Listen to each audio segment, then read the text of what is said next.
नमस्कार, मैं डॉक्टर वीरेंद्र कुमार आज आप लोगों को हाइड्रोजन बॉन्डिंग और प्रॉपर्टीज़ ऑफ लिक्विड के बारे में बताऊंगा। जब किसी मॉलिक्यूल में हाइड्रोजन किसी इलेक्ट्रोनेगेटिविटी एटम के साथ जुड़ा होता है तो उनके साथ हाइड्रोजन बॉन्ड का फॉर्मेशन करता है। हाइड्रोजन बॉन्ड को डॉटेड लाइन से रिप्रेजेंट किया जाता है। यहाँ पर हमने दो एग्जाम्पल लिया है समझने के लिए। HF, इसमें से एक HF आपस में एक कोवेलेंट बॉन्ड के द्वारा जुड़ा हुआ है, यहाँ पर भी एक कोवेलेंट बॉन्ड के द्वारा जुड़ा हुआ है। इसमें से एक क्लोरीन हाईली इलेक्ट्रोनेगेटिव है, जिसकी वजह से क्या करेगा, ये चार्ज का सेपरेशन करेगा और यहाँ पर स्लाइटली पॉजिटिव चार्ज और नेगेटिव चार्ज का फॉर्मेशन होगा। अब ये हाइड्रोजन बॉन्ड किसी दूसरे इलेक्ट्रोनेगेटिविटी के साथ जुड़कर जिस बॉन्ड का निर्माण करता है उसको कहा जाता है हाइड्रोजन बॉन्ड। इस कोवेलेंट बॉन्ड को तोड़ने के लिए 200 किलो जूल पर मोल की आवश्यकता होता है और हाइड्रोजन बॉन्ड को तोड़ने के लिए 8 to 45 किलो जूल पर मोल की आवश्यकता होती है, क्योंकि covalent bond is greater than hydrogen bond. अब इसमें से कुछ इलेक्ट्रोनेगेटिविटी एटम फ्लोरीन की सबसे ज्यादा होता है, ऑक्सीजन, नाइट्रोजन और कुछ ऑर्गेनिक के केस में क्लोरीन और कार्बन में भी पाया जाता है। तो हमें दो चीजें ध्यान देना है हाइड्रोजन बॉन्ड फॉर्मेशन के लिए। पहला इलेक्ट्रोनेगेटिविटी जो कोवेलेंट बॉन्ड के द्वारा जुड़ा होता है वो पार्शियली चार्ज का फॉर्मेशन करता है, और दूसरे इलेक्ट्रोनेगेटिविटी एटम के साथ हाइड्रोजन बॉन्ड का फॉर्मेशन करता है। इसलिए काउंटिंग के समय फ्लोरीन 1H2 इस प्रकार से काउंटिंग करके हाइड्रोजन बॉन्ड का फॉर्मेशन किया जाता है। हाइड्रोजन बॉन्ड दो प्रकार से होता है, इंट्रामॉलिक्यूलर हाइड्रोजन बॉन्डिंग और intermolecular hydrogen bonding. Intramolecular hydrogen bonding same structure में बॉन्ड का फॉर्मेशन करे उसे क्या कहा जाता है, intramolecular hydrogen bonding. For example orthonitrophenol, यहाँ का हाइड्रोजन और इनके ऑक्सीजन के साथ आपस में मिलकर हाइड्रोजन बॉन्ड का फॉर्मेशन किया, इसलिए इंट्रामॉलिक्यूलर हाइड्रोजन बॉन्डिंग है। दूसरा इंटरमॉलिक्यूलर हाइड्रोजन बॉन्डिंग, मतलब दो डिफरेंट एटम के बीच या दो सेम डिफरेंट मॉलिक्यूल के बीच हाइड्रोजन बॉन्ड का फॉर्मेशन होना। यहाँ पर एक हमने लिया है एल्कोहल, दूसरा हमने लिया है वाटर।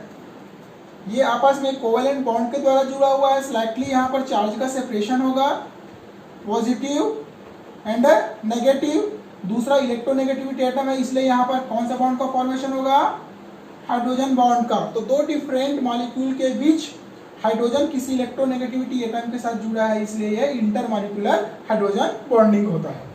कुछ केसेस में कार्बन भी चार्ज का सेपरेशन करता है। जैसे क्लोरीन हाईली इलेक्ट्रोनेगेटिव है तो कार्बन के इलेक्ट्रॉन को अपनी ओर खींचेगा।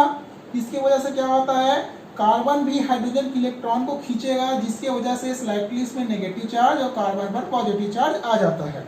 अब ये हाइड्रोजन दूसरे इलेक्ट्रोनेगेटिविटी के साथ जुड़कर हाइड्रोजन बॉन्ड का फॉर्मेशन करता है। तो कुछ केस में ऑर्गेनिक के कार्बन और क्लोरीन भी हाइड्रोजन बॉन्ड के फॉर्मेशन में बहुत महत्वपूर्ण भूमिका निभाता है। अब इसमें हम चलो पता लगाते हैं कि किसमें हाइड्रोजन बॉन्ड सबसे ज्यादा होता है। Which has maximum hydrogen bond. ये आपस में कोवेलेंट बॉन्ड के द्वारा जुड़ा हुआ है। ये हाइड्रोजन दूसरे के ऑक्सीजन के साथ जुड़कर हाइड्रोजन बॉन्ड का फॉर्मेशन किया है। इस पोलैरिटी के टर्मिनोलॉजी में देखें तो सबसे ज्यादा पोलर कौन होता है, ऑक्सीजन, उसके बाद नाइट्रोजन। तो पोलैरिटी के टर्मिनोलॉजी में देखा तो ये तो हो नहीं सकता।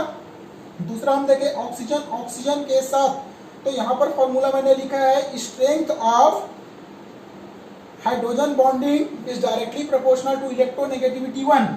मतलब पहला इलेक्ट्रोनेगेटिविटी के समानुपाती और दूसरे इलेक्ट्रोनेगेटिविटी के विपरीत समानुपाती। तो दोनों आपस में समान है, ऑक्सीजन और ऑक्सीजन, इसलिए ये नहीं हो सकता। ये हाईली इलेक्ट्रोनेगेटिव है और ये नाइट्रोजन कम है, इसलिए ये होना चाहिए। दूसरा more soluble, which is more soluble, sodium Na+ और NH4 के केसेस में देखेंगे तो इसमें क्या होगा, हाइड्रोजन बॉन्ड का फॉर्मेशन करेगा, क्योंकि ये Na+ H2O के साथ मिलके हाइड्रेशन स्फीयर का निर्माण करेगा, जिसके वजह से यहाँ पर आयन डाइपोल का इंटरेक्शन होगा, क्योंकि ये सोडियम आयन है और किसके साथ मिलकर मिल के साथ बनाएगा H2O के साथ। दूसरा, ये NH4H2O के साथ मिलकर हाइड्रोजन बॉन्ड का फॉर्मेशन करता है, इसलिए NH4 is more soluble than Na+। बहुत सिंपल प्रश्न है, why ice float in water? बर्फ पानी में क्यों तैरता है? तो आपको पता है कि जल में हाइड्रोजन बॉन्ड पाया जाता है, जिसके वजह से इसमें कैज लाइक स्ट्रक्चर का फॉर्मेशन होता है, पिंजरे के समान संरचना का, जिसके वजह से वह उनकी डेंसिटी कम हो जाती है और वह तैरने लगता है। सामान्यतः जल का तापमान 4 डिग्री सेल्सियस के बाद उसका घनत्व में लगातार वृद्धि होती है, जिसके वजह से उसके घनत्व बढ़ जाता है और वो पानी का रूप ले लेता है। अब देखते हैं हम लिक्विड प्रॉपर्टीज ऑफ लिक्विड क्या होता है। हमें पता है द्रव की 3 अवस्था होती है, state of liquid, solid, liquid and gas. Solid में हमें किन चीजों को ध्यान रखना है उनकी प्रॉपर्टीज के लिए?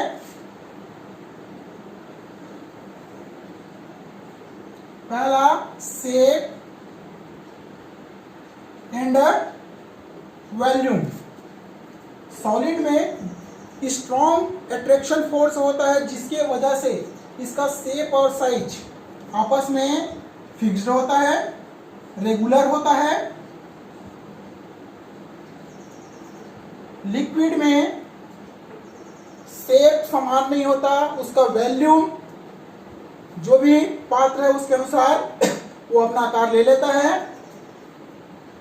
गैस में उनका शेप एंड वॉल्यूम दोनों निश्चित नहीं होता, इसमें क्या निश्चित होता है? वॉल्यूम। दूसरा,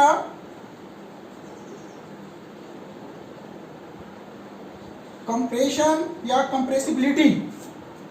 सॉलिड में कंप्रेसिबिलिटी नहीं पाया जाता, लिक्विड में नियरली ये भी इनकंप्रेसिबल होता है, सिर्फ गैस ही कंप्रेसिबल होता है। तीसरा पॉइंट है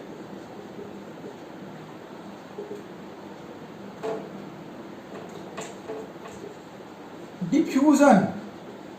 सॉलिड में डिफ्यूजन नहीं पाया जाता, लिक्विड में भी डिफ्यूजन नहीं पाया जाता, सिर्फ गैस में डिफ्यूजन पाया जाता है।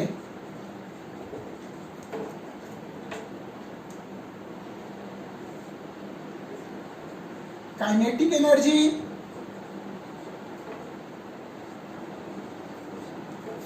सॉलिड की काइनेटिक एनर्जी बहुत ही कम होता है, लिक्विड की काइनेटिक एनर्जी मीडियम होता है और गैस की काइनेटिक एनर्जी हायर होता है, सबसे ज्यादा पाया जाता है।